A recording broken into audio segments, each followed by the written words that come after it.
golon jeblok bertemu. Weh, lah sepatane lempo. Aduh, mati aku. Wis, goleki kursi roda ye. Aja edan kowe. Aku dibalekke. Balekke nang ndi lho nyilih rung rampung kok kon balekke. Mboyo sing apik nek ngomong iki, Bagong, aja edan. Bagong, aja edan. Dewi Banowati ora iso kula kon lunga. Kula gelem lunga ning watanana sing iso nguncatke nyawane Bagong. Piye? Kepiye? Kowe muni piye kowe? Kowe muni piye? Sing iso nguncatke nyawane Bagong. Wah, dalah. Ora minggat ngarepaning Baladewa. Gratan golon jeblok bertemu. Weh, lah sepatane lempo. Aduh, mati aku.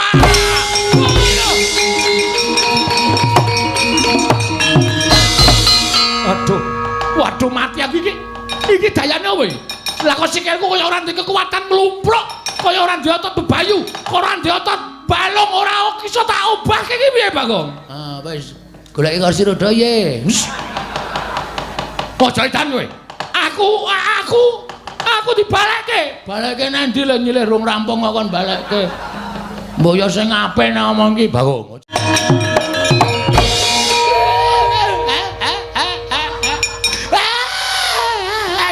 Pagile lambat kalau ya wak.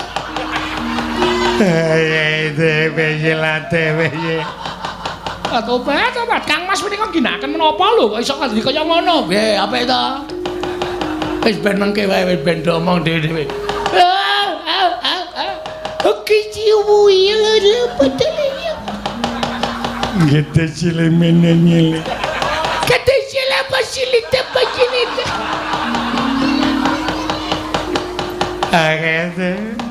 Iya dalam hasil. Kapa ora kowe? Bu.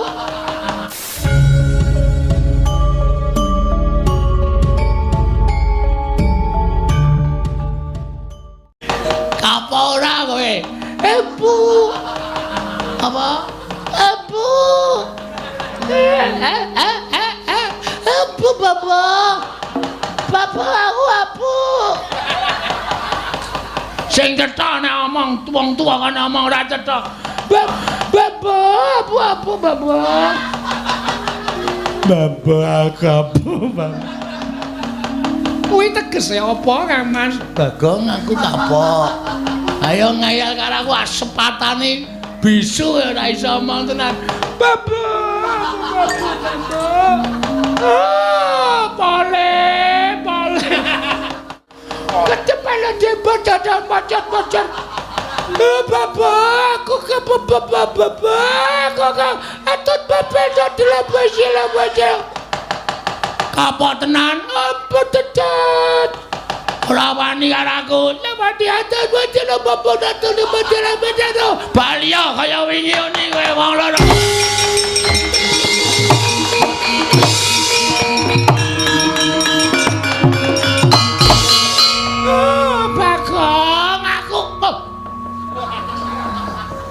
Pripun? Wis mari. Nggih, wis mlayu mawon Mas.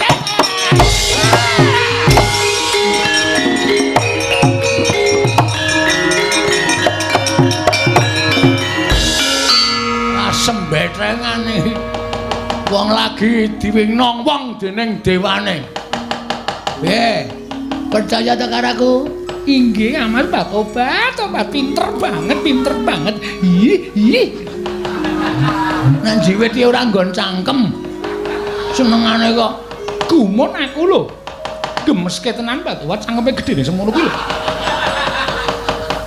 Iki kulinane nggo ngemut ndas. Ya, dadi aja kaget. Ih, gemes aku Tuwat senenge ra jamak-jamak. Saya nek pas sare ae lho Pak Obat ora Bagong nek sare ning ngorok iso werna-werna. Wis ana swara angin, swara ombak, swara roda. Lan sak piturute Mbak Tobat kaya ngorok kok kaya sekaten. Anggepe cangkemku alun-alun apa piye? Njero sapenake dhewe. Iki ora mung tekan semene. Iki mesti akeh sing do tekan kene aja kuwatir. Tenan Ning aja kuwatir, selagi aku isih ngadeg nang ngarepmu Dewi Banowati.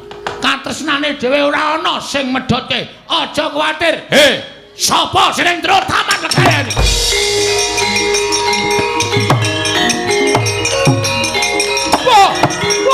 Wah, ta.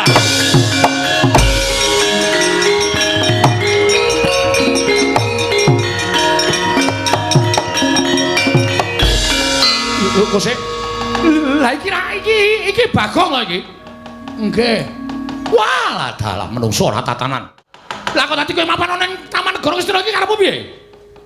Ajeng dadi manten. Lho. Dadi manten karo sapa? Niki. Lho. Kowe ora edan kowe. Kowe ora edan. Mumpung Baladewa isih durung muntak. Mumpung Baladewa durung nesu. Ayo bali. Bali ning wismamu kono. Bali ning omahmu kowe aja gawe geger Negara Ngastina. Yen kowe ora bali aja kelakon dosa gretel nenggala pecah dasmu kowe. Terus pundi ya Mas Batobat kula ajre. Kowe lunga sik ana. Kowe lunga sik. Mergo iki piyai siji iki nek omong getak-getak engko ndak bergetar hatimu. Nggih. Wis taken dawuh kula wonten wingking. Heeh, gawe kopi. Inggih. Ora dicempluki cecak lho. Mboten. Mau gawe ana cecake. Ini ya tetep pangan. Tau mbak ya cah gleleng. Gaweane bojo ndak dikira ora ngurmati. Go, dawuh. Tak kandhani ya, ning aja kowe gegeden rumangsa, mbok menawa mring rasaku wae. Nggih. Saksuwene kowe ning taman iki lho kok uripku luwih seneng, luwih tentrem, luwih ayem. Aku luwih bungah. Pendak-pendak tangi saka nendra. Aku wis iso ngguyu nyawang kowe. Kowe iki tangi turu mesti dadak jogetan kudung ciduk barang. Dek emben kudung sawet to. Kurang ajar bareng tak sawang nggon aku to. Kula niku nek seneng gawe kabagyaning bendara niku kula seneng. Dadi nek iso niku juragan niku aja nganti susah. Niku kewajiban kula kudu iso membahagiakan juragan. Sampeyan seneng to kula nganten nika? Seneng Batobat. Esuk-esuk wis nyetel jatilan karo jinggrak-jinggrak. Aku arep munjuk bae nganti ora sida mergo guyu kemekelen jebul tinemune tresna kuwi ora saka rupa ya Bagong. Saka watak. Kowe duwe watak seneng nglipur marang liyan kuwi dadi rasa tresnane Banowati. Wit. Mak sekedap niki perlu dijelaske niki. Tresna antaraning juragan Robatur apa tresna antaraning sampeyan iku piyai luhur karo kawula apa tresnane ati lan ati tegesipun tresnane antaraning ati panjenengan tresnane kula apa anane Batobat nomor 3 non nomor 3 mbok sing cecah ngedeg-degi senengane. Tresna sing nomor 3. Tenane. Nganti klerak-kleru lek ngomong edian iki arep nemoni lakon apa ya iku. Waduh. Tenane. Iya Bagong tenan. Yakin? Iya tenan. Wis pirang-pirang dina iki tak olah-alik jane aku ya ora percaya. Ing atase Banowati kok tresna karo Bagong ki dasare apa? Jebul tresna kuwi ora iso ditolak, tresna kuwi ora iso disingkirke. Tresna kuwi uruping jiwa sing suci paringane sing gawe jagat. Kinodrat Banowati tresna karo Bagong. Wis, aku wis bloko. Batobat, isin aku. Wong wedok kok ngomongke dhisik.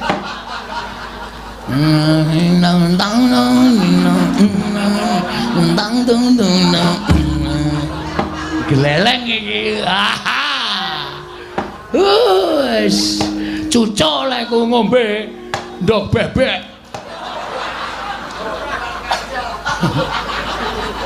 Ndok bebek sak teleke. Asli to, perasaanku iki wis krasa. Dewi Banowati anggere aku ngepel mesti melu njunjung ke ember, mindahke ember.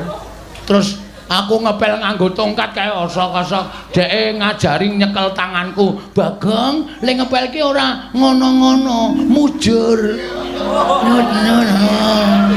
Aduh.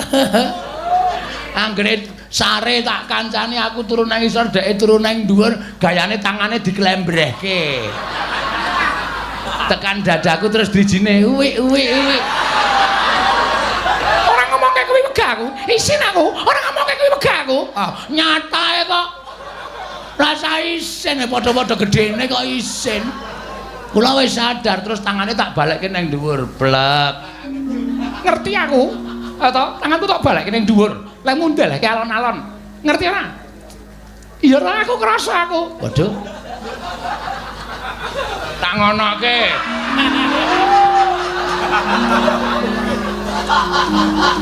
Krasa to? Krasa. Wah. Iki ya wis ben ra apa-apa padha gedene. Janten monjo tenan iki. Nek ngoten nggih, kula tak prasaja. Prasaja piye? Kula rek ora mulih niku ya nuwun sewu. Wis ketukulan suket.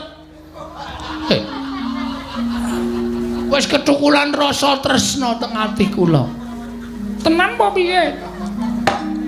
Ning kula ya ora mawas diri. Kula niku wong sing ilo karo gitok kula. Sampeyan niku wong ayu, sampeyan niku wong wah wis pokoke sapa to sing ora kepencut karo Dewi Banowati. Jagat ngantos kebrebegen ayune Dewi Banowati. Monggo kula niku ya wis tuwa, nggih to? Aku sampeyan tresna kalih kula ya ketukulan rasa tresna iki jane kula wis mikir, iki gek-gek ming rasaku dhewe. Iki gek-gek ming perasaanku sing ora nyata. Aku mencoba menepis dengan perasaanku. Kenapa aku bisa kayak gini? Batu-batu iki omongan cara ngendi? Oh iya lali aku. Kaya nek main sinetron ya aku. Aku wis kula niki wis coba mengelak saka ati kula. Aku ora mungkin. Aku ngibarate kaya dene cecak nguntal cagak, cebol gayung wulan, utang ngitung lintang, tangan kelakone jepak purunge. Aku sadar diri. Siapakah aku? Aku adalah Arya Kamandanu. Sandiwara kuno radione wis rusak. Heeh. Jane men kuwi. Ning bareng sampean bloko, nek sampean duweni rasa tresna lahir batin. Jel. Kekuatan atiku terus luar biasa iki. Ning nuwun sewu niki wonten pepalang. Pepalange apa? Ha sampeyan wis kagungan garwa to? Prabu Duryudana. Wis jelek. Non, aku wis ra seneng. Wong nek wis ra seneng karo ngendi nek parane. Didandan ora kaya ngapa ya ora iso. Ora seneng ya ora seneng. Prabu Duryudana sugih. Tentrem ora perkara sugih. Bungah ora perkara sugih. Ning tentrem karo bungahe ngati iki men gumantung nggone gula wentah sing kakung lawan sing putri. Nadyan ora nate diwenehi apa-apa. Ning nek uripe tentrem ku ya iso kelakon. Ora nate diwenehi apa-apa. Nek uripe bungah ya iso kelakon. Tentrem karo bungah ora ukuran bondo donya. Bagus Duryudana kali aku. Tentrem karo bungah ora perkara bagus. Duwe bojo bagus nek gerus ning ati. Wabrak apa? Apa mer digaglaki baguse ku piye? Sip. Duwe eleke nek duwe yang eleke nek iso membuat bahagia, ya ta? Iya pancen ngono lho nyatane aku kuwi nek jejer kowe, aku kene dadi jar kowe, atiku seneng Bagong, atiku seneng.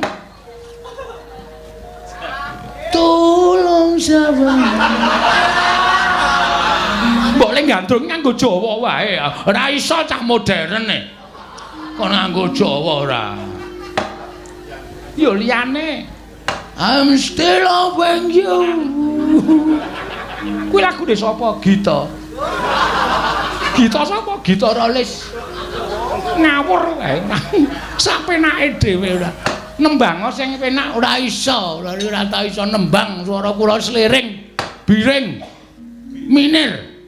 Ora iso pas karo gamelan. Pokoke Sampeyan wis tenan ngono iki? Iya tenan. Nek tenan ya adegane ora ngene iki. Adegane piye? Aku ya ngadeg. Ngadeg kok ora apa-apa. Entuk. Entuk. Lah nek ora iso ngadeg aku ya ora seneng. Iso. Iso aku. Padake. Ngadeg aku arepan. Iya lah kene nek ngadeg kaya ngono kuwi gagah. Sesuk traininge ganti, Pak Tobat. Nggon buri wis tipis banget kaya ngono. Kain kok cetha bokonge. Karena ora tau tanggo ganti, tanggo ngosek-ngosek iki dadi kaine tipis. Kaya plastik to, jerone ketok. Jijik ora. Ngono dipamer-pamerke. Sampeyan ya ora ngono kuwi karo garwa ki sing tata krama, lenggah ngisor. Pak Tobat, aku iki prameswari. Prameswari ya nek mengungkapkan tresna karo Bagong. Ayo. Selak kowe arepan. Oke, ora masalah. Ora gelem linggo ngisor ora masalah. Aku njaluk pamit Banawati. Aja. Kowe aja lunga, nek kowe lunga aku mati. Wah, tambah gleleng iki. Kopi. Injing wis tak dawuh. Ayo menang dawuh apa? Wis ben kopi. Kopi udu gaman, kopi.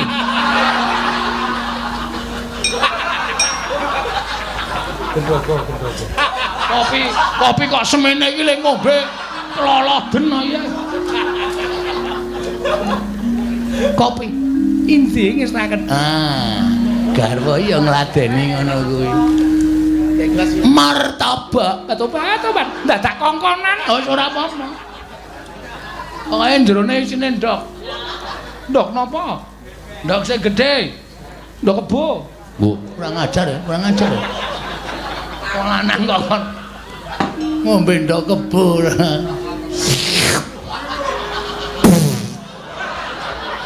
Banawati, wonten dawuh. Kopi apa iki? Wontenipun namung kopi-kopi sasetan menika. Ya tuku sing larang Prameswari kok mung sasetan pula kok ampase setengah gelas dhewe. Gek nang dhuwur. Kopi po lemah. Tobat, nyuwun pamunten lah kok dadi rewele ra jamak-jamak. Sing kecut inggih. Menika kok ora kecut? Pak Tobat wis kecut mboten wonten dicelupi apa to apa ngono lho. Kumono kaos kaki. Engko ora kecut. Pak Tobat ya dadi bojone Banawati ora ndur ngawur kaya ngono kuwi ya dahare ya kudu sing teratur. Oh iya. Martabak nembe tumbas. Aduh selangele. Sanane kentang-kentang. Kentang ki wigati, soalnya aku wis bar nandur kentang samangsa-mangsa katokku suwek kentange metu. Tobat aneh-aneh wae. Ana ya garwa. Inggih. Berarti ki aku wis entuk bobok dhuwur. Sampun pikantuk. Tenan? Iya. Gek peteng. Barang entuk bobok dhuwur kok njur gek peteng, gek lagi jam 09.00 awan kok wis gek peteng. Wah, aku ngantuk. Alah, gawean. Lagi jam 09.00 kok njur ngantuk. Senengane kok njur padake ora ngerti karo sanepa. Wong ora ngantuk kok di ngantuk-ngantukke. Mataku abang Banawati, mataku abang. Abang yo men ditetesi. Wah, angel iki. Ngejak bobok angel. Ya mlaku-mlaku yo men kesel. Engko ora njur ngantuk, Tobat. Menapa badhe mriksani lelangen guyon maton? Apa no? Ana apa? Ngono. Oh iya. Ana apa? Wonten niki menika Negari Ngastina menika pendak yaketen menika nanggap guyon maton. Bintang tamune sapa? Wonten nemban naminipun Tatin. Wah, Bagor Brand. Kathah sanget abdi Negari Ngastina ingkang badhe nglipur dhateng panjenengan mangke kula ingkang paring dawuh wonten ingkang saking Sulawesi Elisa nggih wonten. Heeh, cangkem elek kuwi to. Inggih. Wonten sinten ingkang semantenipun sae inggih menika Ayu Purwasari wonten sinten ingkang radi nuwun sewu radi sepuh ning Ediane Kepati-pati. Sawa? Prastiwi Idolaku kowe. Aku derene karo nganggo kathok ireng to. Tulisane Prastiwi Lovers. Prastiwi Lovers SD Kadipolo 2. Katobat to kan tilas kok ditulis sampeyan. Ya ndana yo. Monggo kula ndherekaken. Heeh. Pokoke wis lho iki nek aku lara, Kula nderek sakit, nek aku mati, kula nderek pejah. nek Prabu Duryudana tekan kene, Menawi badhe ngunjara panjenengan, kula ya kudu dikunjara. Menawi badhe mituna panjenengan, kula ya kudu dipidana. Pokoke supaya mukti supaya mati. asik. Matur nuwun. Yuk, bareng yuk. Monggo. Mamas digandeng. Batu-batu picak apa piye? Picak jengkulmu mlocot. Amen kon gandenge kok padake ndur dianggep picak. Men mesra. Wis men mesra gandeng mlaku terus tangane remet-remetan. Baru mama tangane gedhe banget kok tangan gendruwo. Wegah kon remet-remetan. Remuk tanganku ya abuh kabeh. Yo, mlaku yo. Monggo kula aturaken Kang Mas Bagong. Iya, diamon Diajeng.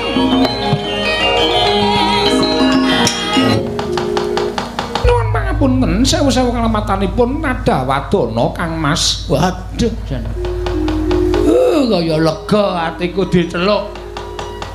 Kamas. Injih. Salebetipun kula panjenengan mresani dhateng guyon maton sembrono parikena para abdi negari Ngastina. Omuli tuwuh raos kuwatir salebeting manah kula. Kuwatir piye maksudmu diamon? Diajeng. Heeh, klerak-kleru terus aku saking diajeng. Menawi mangke ngantos Sinuwun Prabu Duryudana menika wuninga. Menawi ngantos mangke para nayaka negari Ngastina menika wuninga, mongko Sinuwun Prabu Duryudana menika gadah kadang inggih menika para Sata Kurawa. Menawi ngantos mlebet wonten telenging taman kados pundi menika mangke kedadosanipun. Kowe iki tak pikir ora lahir batin. Mboten lahir batos kados pundi? Mau kowe ngomong karo aku, matur karo aku diajeng. Pokoke sebaya mukti, sebaya mati. Abot padha dipikul, enteng padha dicangkik.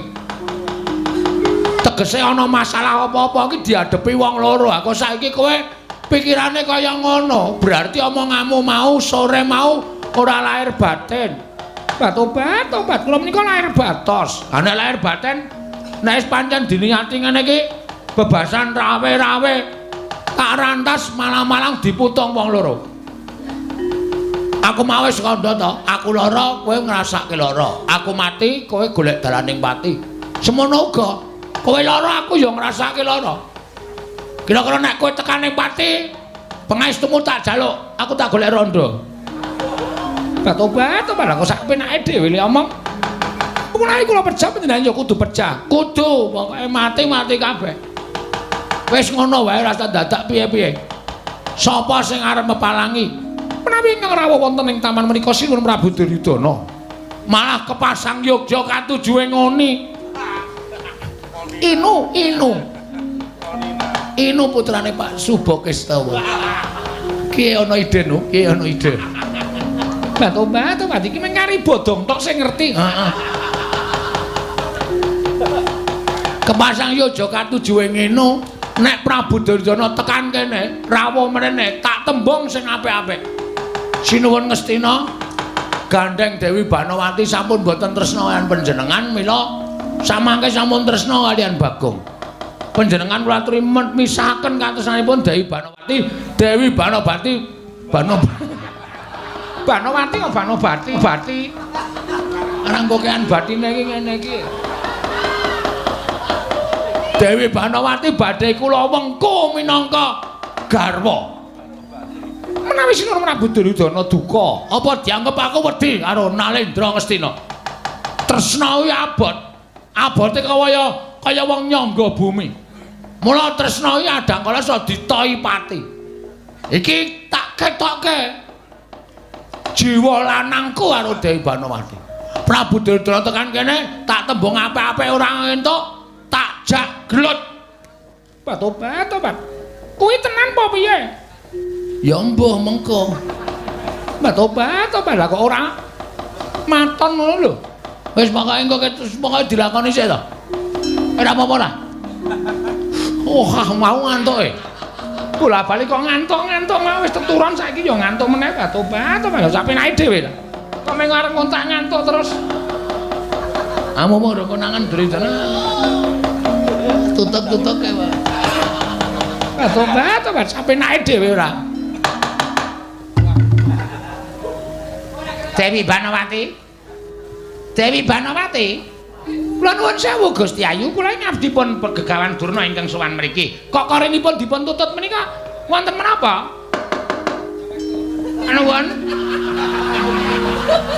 Assalamualaikum. Dewi Banawati, Dek Pate. Pripun? Pun. Oh, napa bener ature mban? Taman Sari wonten Duratmaka. Lah kok menika korenipun dipun tutup kenceng banget gek niki enten sandal selawo. Sewalo. Kok enten di kater ditulisi BG.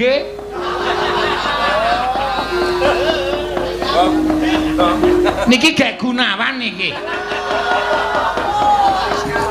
Ketoke sandale mboten kok njerbebeh sementen gedene. Sandal kok ora ukuran sikil menungso. Niki lho kula jajal welobok ngoten kok. Niki menungsane sikile gedene ra jamak-jamak niki. Dewi Banawati. Kula aturi mbukak korenipun Dewi Banawati. Kula ingkang abdi pun Begawan Durna ingkang sowan. Gusti Ayu, Gusti Ratu kula ingkang sowan. Tobat. Pripun menika Kamas? Bukake. Panjenengan dos pundi? Aku tak ndelik sawetara wektu. Nek kowe ditakoni apa ana wong lanang sing mlebu kene, terserah kowe. Nek kowe arep ngaku, tak akonane, nek kowe ora ngaku, wis pokoke engko dilakoni iki ngibarate kaya dene wong nyemplung kali wis tekan tengah. Ayo golek watu padha ndodok bebarengan. Maju ya terus, mundur ya terus. Panjenengan gawon mingkang rumiyin kula tak manggi Begawan Durna. Heeh. Omong nek ora ana sapa-sapa ya ewadene wis ana bukti-bukti aku kok tak metu. Sebab iki sandalku wis konangane. Tobat kaya sandal kit wingenane ora dijupuk-jupuk wis diaturi jupuk ya ora dijupuk-jupuk. Regete penitenan isin aku. Sandal jepit kok penitenan wis aku tak ndelik sik ya Yayi. Inggih Mas ngatos. Aku tak ndelik sik. Nyemelangi iki nek nganti konangan ndak. Sayang sik ya. Monggo. Kaya dirambati bekicot. Cangkem kok klenyite jamak-jamak. Tobat. Dewi Banawati, kula aturi mbukak koronipun Gusti Ayu. Nuwun sewu, Bapak Mban Durna. Oh, inggih kula ingkang sowan. Rajan rawuhipun wonten ing Taman Sari Negari Ngastina. Oh, inggih, wilujeng Gusti Ayu, wilujeng. Menapa to sababipun direjeng antika rawuh wonten ing Taman Negari Ngastina? Monggo mboten sareng kaliyan Koko Prabu Duryudana. Menika wau ngaten nggih Gusti Ayu. Salebeten kedaton menika dedrek. Krana pangraosipun ingkang raka, panjenenganipun Gusti Ayu menika sajak beneh kalenadat ingkang sampun. Lagak-lageanipun menika benten kalian ingkang sampun kelampah. Mila ndadosaken sungkawa penggalipun anak Prabu Duryudana. Tumunten dipun rembag, dereng ngantos purna anggenipun sami rembag. Wonten pelajaripun nemban anggenipun atur pelaporan dhateng Sinuwun Prabu Duryudana bilih salebeting taman menika wonten satunggiling priya ing mapan wonten panjenenganipun Dewi Banawati nggih Gusti Ayu. Prameswari Dewi Banawati. Kula nuwun sewu Gusti Ayu menapa leres aturipun nemban menika kala wau. Tobat banget lingaya wara. Embanipun wonten pundi samenika? Ing atase kula menika Prameswari lho. Kula menika garwanipun Sinuwun Prabu Duryudana. Dianggep kula niku wong loro saudon terus saurupan. Dianggep kula niku wong wadon sing lobok kembene kendho. Tapi ngono apa piye? Ora ana menungsa ning Taman Sari lho kok. Atur pelaporan ning Taman Sari ana menungsa wong lanang meneh. Tobat. Kaya ora kajen rasane. Nuwun sewu sampun duka. Menika namung pelaporanipun nemban. Namung aturipun ban, upami ya mboten, inggih mboten dados menapa wong jar nyatanipun kula menika namung dipun dhawuhi supados niti priksa kawontenanipun Taman Negari Ngastina. Kakang Durna, pripun Dewate? Niki kok wonten tegesan teng mriki pirang-pirang. Pundi? Niki teng mburi kula. Merke napa? Werna-werna. Berarti apa-apa kalu niku. Rokok apa-apa doyan ketara. Filter napa kertek? Napa? Kertek. Kretek. Kretek. Wonten filter, wonten kretek, wonten lintingan. Wah, jan jokoh tenan.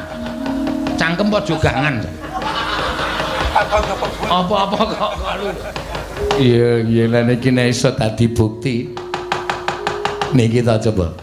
Niki akeh banget teng mriki niki malah sajake niki wau mbok menawa bar dinggo jagongan Kakang Premban. Ing kagat risang kapirang urinangkul kinempit kempit dosang reknaning bawana. Oh, kula nuwun sewu Gusti Ayu. Wiwit nalika dinten menapa panjenengan menika ses? Bapak, ingkang sesinten kula menika mboten ses lho. Lha menika wonten taman, jer taman menika papanipun papan lenggahipun Gusti Ayu Dewi Banowati. Menawi wonten tiraan ses menika ateges menika nembe kemawon wonten piyai kakung ingkang lenggan. Mila menawi paduka Gusti Ayu mboten waloka dhateng Begawan Durna. Menapa paripaksa kula ngopyak lebeting Taman Sari Negari Ngastina menika.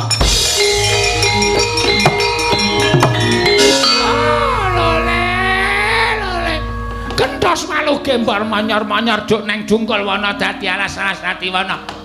Dek Pate, pripun? Mangsawang to. Tak kira nek bulus. Lah kok jebul sing metungel saka lebeting Patenggan. Lho, menika mboten pangling. Lah keparat pancen manusa ra tatanan.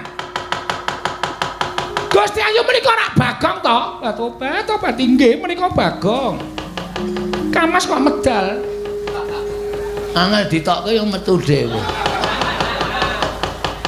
Nune nggih Penemban Durna, kula pun Bagong. Lho, Bagong kok nang ngene? Nggih pun setengah sasi. Lho. Weh, nek ngono sing ngudut apa-apa kalu iki. Bagong kuwi.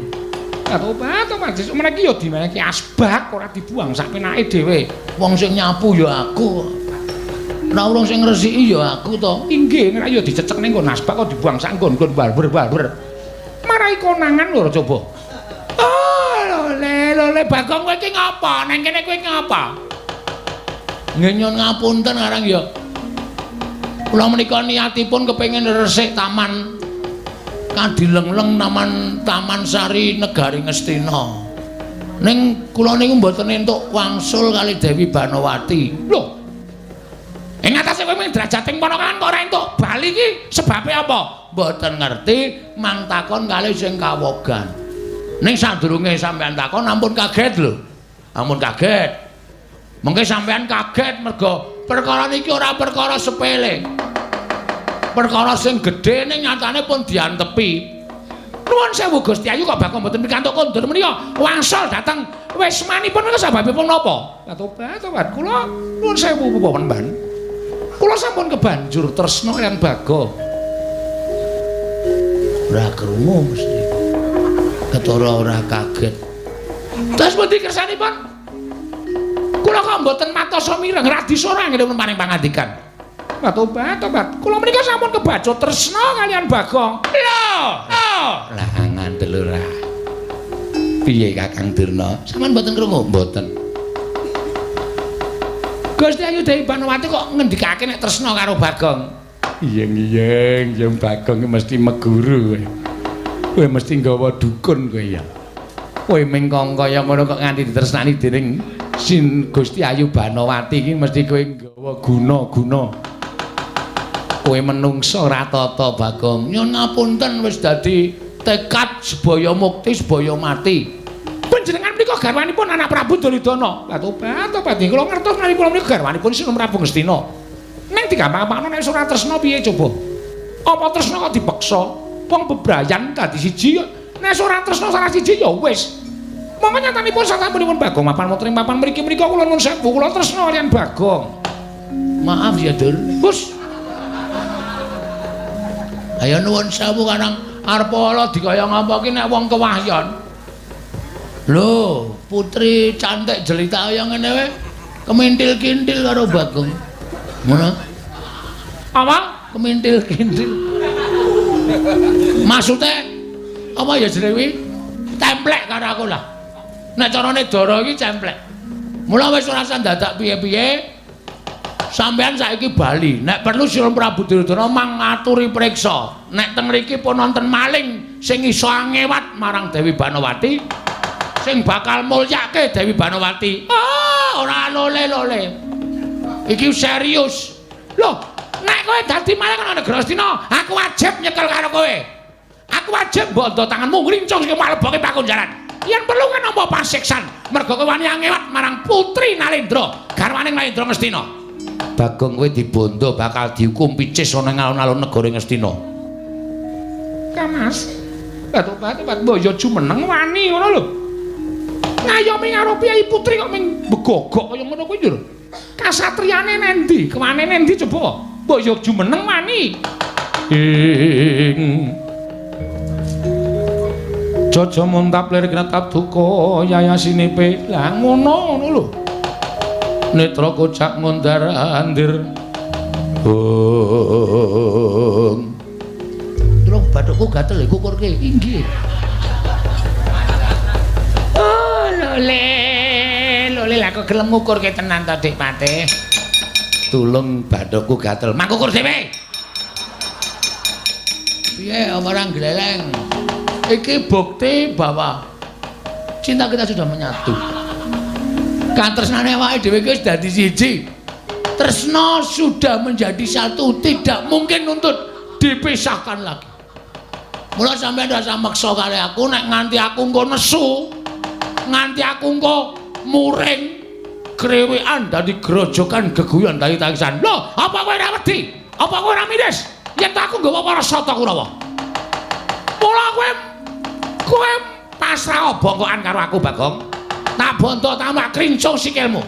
Oh, endah-endah kowe ming wong melarat. Kowe iki ming batur. Kowe gedibal 17 wong elek nyolok mripat. Kowe iki ming kere. Ngibarate kaya cecak nguntal cagak cebol kaya wulan wuta ngitung lintang. Tangeh kelakone jebak wurunge. Sing dadi nyatane Dewi Banowati tresna karo aku. Mesti to gawe. Mesti to gunake daya kemanten. Ilmu guna kasantikan supaya Dewi Banowati katut karo kowe. Ora-orane Dewi Banowati tresna karo kowe lahir batin. Iki mergo saka pangguna-gunamu nggonmu bakal meret karo Dewi Banowati. Aku ora nrimake. Kowe mung wong kere karep nggaup karo prameswari ora bakal kelakon. Kowe mung wong gedibal karep ndaup karo prameswari ora kelakon. Wah, jan omongane nganti kaya kaset sembadani bisu kowe mandi ucape Bagong.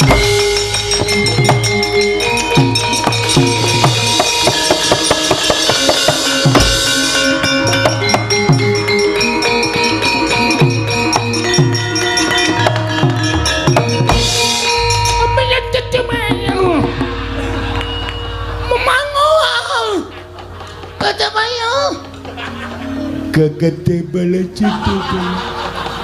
Kapok kowe.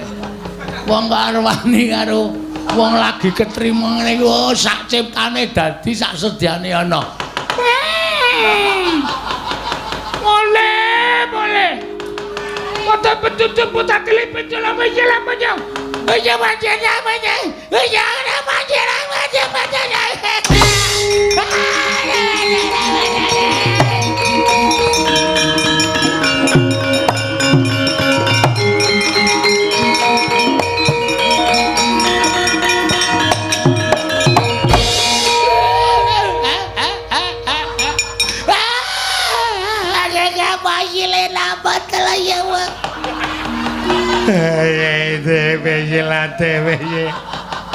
Tobat Kang Mas menika ginakaken menapa lho kok iso kaya ngono. Piye apik to?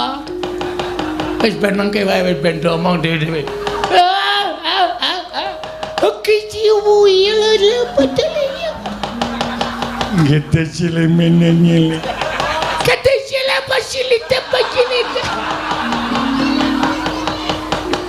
Akete. Iya telepesi le. Apa ora kowe? Ibu. Apa? Ibu. Ibu bapak. Bapak aku abu. Sing cetha nek omong wong tuwa kan omong ora cetha. Bapak, abu bapak. Bapak abu bapak. Kuwi tegese apa, Kang Mas? Bagong aku kapok.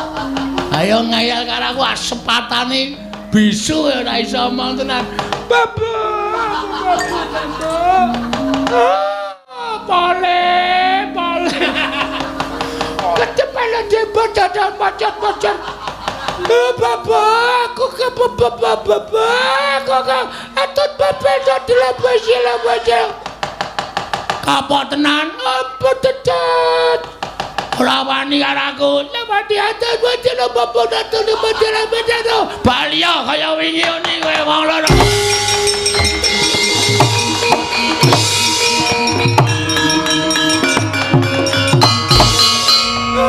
Bagong aku.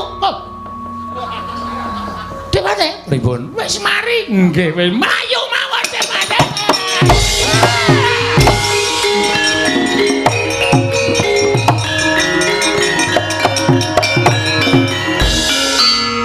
Sembetengane wong lagi diwingno wong dening dewane. Percaya ta karo aku? Inggih, Amal Pak Obat pinter banget. Ih. Nang jiwit iki ora nggon cangkem. Senengane kok Gumun aku lho. Gemeske tenan Pak Obat cangkeme gedene semono kuwi lho. Iki kulinane nggo ngemut ndas. Ya, dadi aja kaget. Ih, gemes aku to, senenge ra jamak-jamak. Saya nek pas sare ae lho, Mbak Tobat ora Bagong nek sare ning ngorok iso werna-werna. Wis ana swara angin, swara ombak, swara roda. Lan sak piturute Mbak Tobat kaya ngorok kok kaya sekaten. Anggepe cangkemku alun-alun apa piye? Njero sapenake dhewe. Iki ora mung tekan semene. Iki mesti akeh sing do tekan kene aja kuwatir. Tenan, ning aja kuwatir, selagi aku isih ngadeg nang ngarepmu Dewi Banowati. Katresnane dhewe ora ana sing medhotke. Aja kuwatir. He, sapa sing ndro taman legane?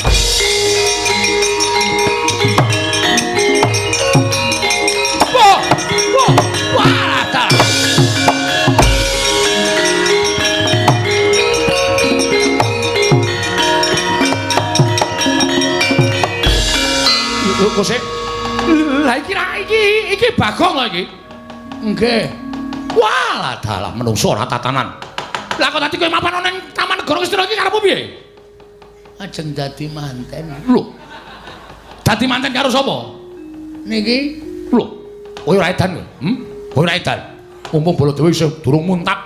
Mumpung Baladewa durung nesu. Ayo bali. Bali ning wis mampu kono.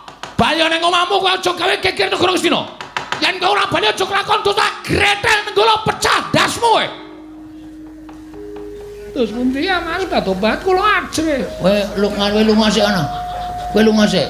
Mergo iki piyai siji iki nek omong getak-getak engko ndak bergetar hatimu. Nggih. Wis tak kendhawuh kula wonten wingking. Heeh, gawe kopi. Inggih. Ora dicempluki cecak lho. Mboten. Mau gawe ana cecake. Ini ya tetep pangan. Tak ombak ya cah gleleng, gaweane bojo. Ndak dikira ora ngurmati. Ora sakokean gunem. Kowe bali. Kowe tumindak ora prayoga. Kowe nyolong Yayi Ratu Banowati ngebang Yayi Ratu Banowati. Kowe mirang-mirangke wong Astina. Kowe ngene ora pasurane Yayi Prabu Duryudana ora bakal lawas urip. Ayo kowe bali yo. Ora bali aku mentol karo kowe. Sik to, Mas. Aku ya dinae wektu tak omong. Ora mengko ora ngerti nasibe Begawan Durna. Kon gawe kaya Durna. Lho, Durna tak apake? Bisu. Kowe gelem apa? Ana Baladewa kok. Pecah. Cici pitu. Muter. Muni siji pitu tok ayo nek omong. Kula wis kebacut tresna karo Dewi Banowati ora iso kula kon lunga. Kula gelem lunga ning watanana sing iso ngoncatke nyawane Bagong. Piye? Kepiye? Kowe muni piye kowe? Kowe muni piye? Sing iso ngoncatke nyawane Bagong. Wah, dalah. Ora minggat ngarepaning Baladewa. Kratan Nenggala jeblok bertemu. Weh, lah sepatane lempoh. Aduh, mati aku.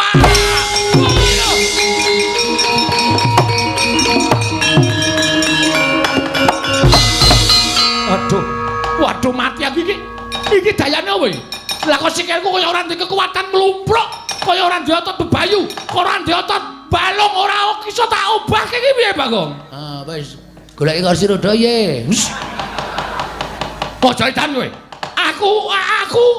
Aku dibalekke. Balekke nendi lho nyilih rung rampung kok kon balekke. Mboyo sing apik nek ngomong iki, Bagong, aja edan. Bagong, aja edan. Kowe iki salah, kowe iki kleru. Kowe aja tumindak kaya ngono kuwi. Wis pokoke sapa wae sing mepalangi karepe Bagong, rawe-rawe rantas malang-malang bakal tak putung. Aku ora mawas sapa wae. Aja kok Semar, Petro, Gareng tekan kene tetep aku arep garwa Dewi Banowati. Wis dadi niatku kok. Tur dasare Dewi Banowati wis tresna karo aku, wis ora bakal iso diogreh-ogreh.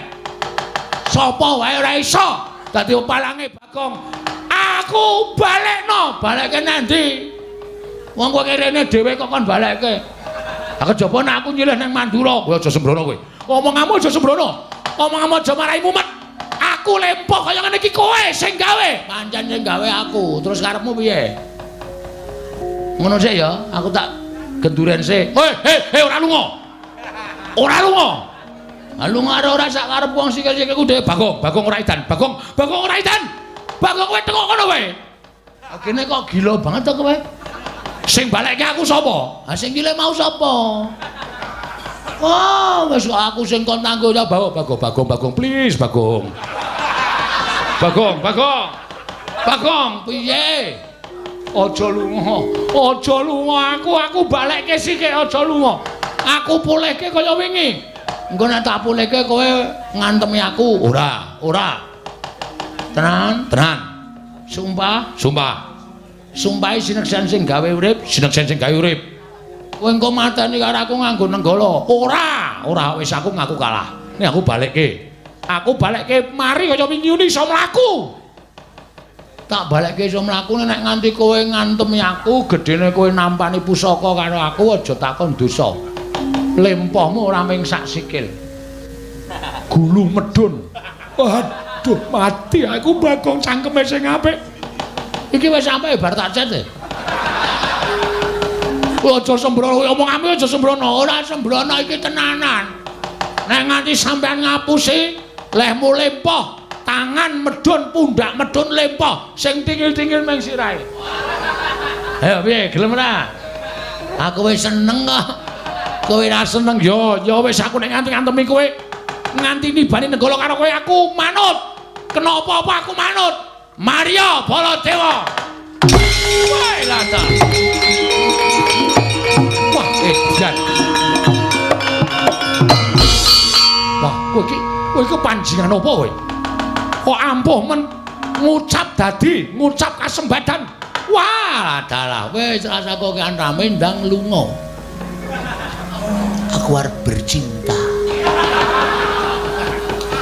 Edian. Iki Yai Ratu Banowati Bagong. Ora urusan. Sayang karo aku kok. Tresno karo aku ora tak manfaatke. Rugi. Padake ora. Wah, edan tenan. Edan apa? Wis gak lunga. Ora lunga? Iya. Iya edan iki cangkeme tenan cah iki. Wah, nyemelangi wing ora lunga kok dur diancam. Ayo pergi. Ayo guys, aku arep mandi. Aku harus siram aku. Aku harus siram kosokan terus kok Dewi Banowati tak kon nganduki aku. Senenge macam-macam. Terus aku bobok terus didulang. Karo Dewi Banowati didulang dahar. Bar didulang dahar terus Arep ngopo? Sok tahu. Kepo. Wah, kepo barang ki apa? Ayo pulang. Ayo. Ayo. Kono. Tangane iki lho ngecek banget karo. Yo, kaya aja pamer. Kaya aja gleleng kowe. Kowe tak kandhake Pandhawa kowe. Omong ora wedi aku.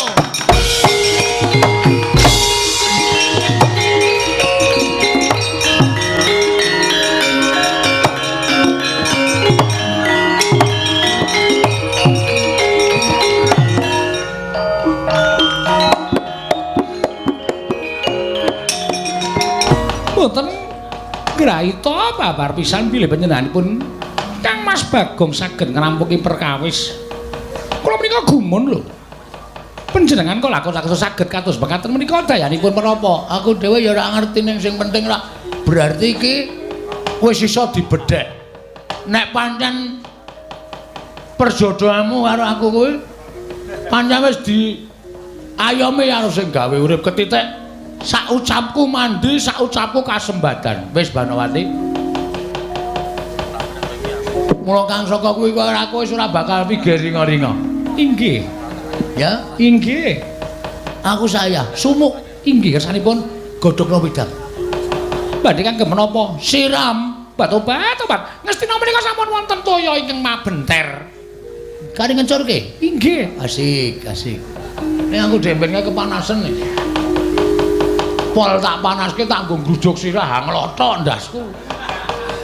Obat ora nganggo toya adem dicampur ben supaya anget. Ayo cah desa ora ngerti. Monggo kula dherekaken dhahar menapa-menapa. Ya, martabake wis teko. Sampun. Ya dhahar bebarengan karo ngrungok-ngrungokke apa. Santai, pokoke engko lelakon selanjutnya mung kari nglakoni. Pokoke ora usah kuwatir kowe karo aku tetep ijab. Inggih ngestaken dawuh. Ya, mlebu mburi. Monggo kula dherekaken. Ayo gandeng. Nggih.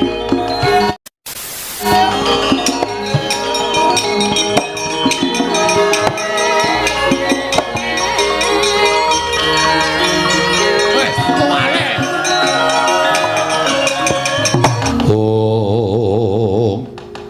Dereng ngantos paribasami Balwacana.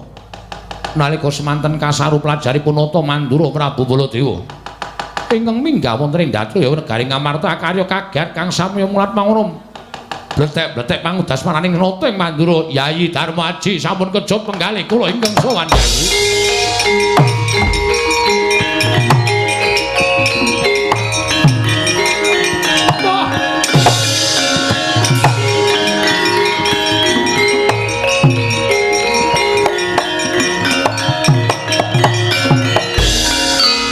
Baladewa Narpati Duwe nares swara Kresna kalangkung tresnanira marang Dyabanon Jinawi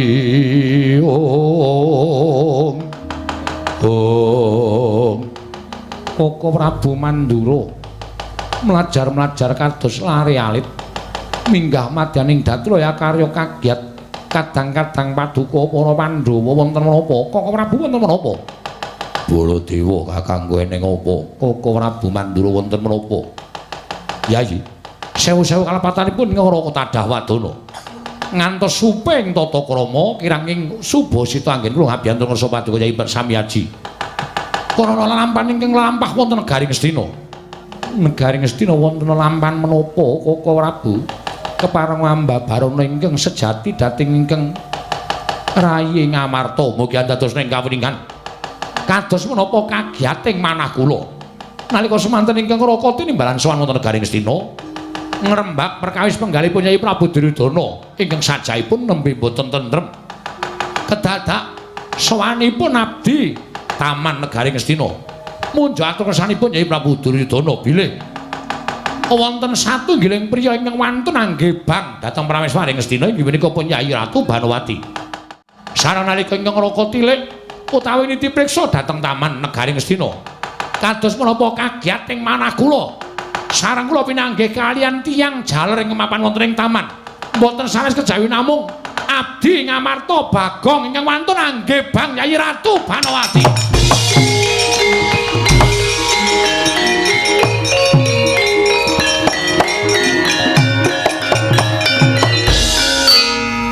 Werkudara. Nggih. Janaka klepat tanpa pamit. Wah, ngerti sing dibebeda. Ya Wibanawati tanpa taliwara. Koko Prabu. Nggih. Menapa Koko Prabu sampun prisa piyambak, sampun ngantos paduka Kanjeng Koko Prabu menika wadul dhateng Nyai Prabu Darmaji namung pawarta nang nyatanipun boten kababar dados kasunyatan Kresna. Kowe aja micake wong tuwa. Aku adu arep dhewe karo Bagong. Malah sajake Bagong mentas meguru anyar. Dheweke digdaya sekti kalintang jayane perang. Lagi wae arep tak wenehi pengajaran. Arep tak bondo tanya tak krincung sikile. Bagong nyedake aku lempo. Aku ya lempo tenan. Lho. Lah kok kados mekaten kekiyatanipun Bagong. Lho, nyatane ngono. Nang ngaten kok Prabu. Lelarana kula nyuwun pamit kula badhe nitik dhateng Bagong menika kados pundi kawontenanipun. Namung kemareng ngono kula badhe idi palilah mbujung dhateng Mun Arjuna. Mangke mindak Janaka menika tumindak ingkang kirang prayogi. Inggih menawi Bagong saestu nanging menawi nuwun sewu menika wau saes Bagong lak kriwikan dadi grojokan geguyon dadi tangisan.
Sinayeng manggelung mintonaken dewe kramanira kang kumitir kanggo mitiraning asta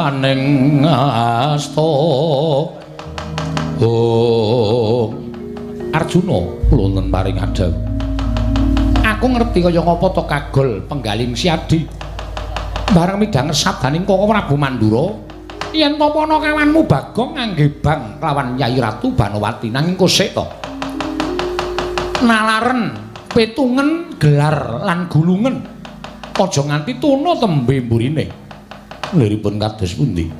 To paduka Kanjeng Koko Prabu mboten pitados kaliyan pangendikaanipun Koko Prabu Baladewa. Lho, aku percaya nanging apa ora luwih prayoga lamun apa ing bakal katindakake mau nganggo petung sing ganep, nganggo nalar sing ganep, digelar lan digulung kuwi luwih prayoga. Contone ngene, ya to yen pancen Bagong iki mau pancen nyolong kelawan Nyai Ratu Banowati utawa tumindak sing ora prayoga kelawan garwa Ngastina. Nanging yen to ora Arjuna ora jeneng aku ngias kelawan Koko Prabu Mandura.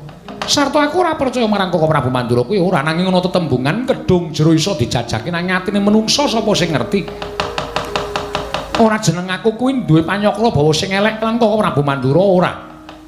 Nanging Koko Prabu Mandura kuwi tansah cecaketan lan para sata Kurawa. Jer panjenengane kuwi minangka pengayoming para sata Kurawa utawa pengayom negara Ngastina. Yen nganti kowe engko mung dibenthik-benthik karo para Panakawan. Lamar kowe dhewe sing tuna lho.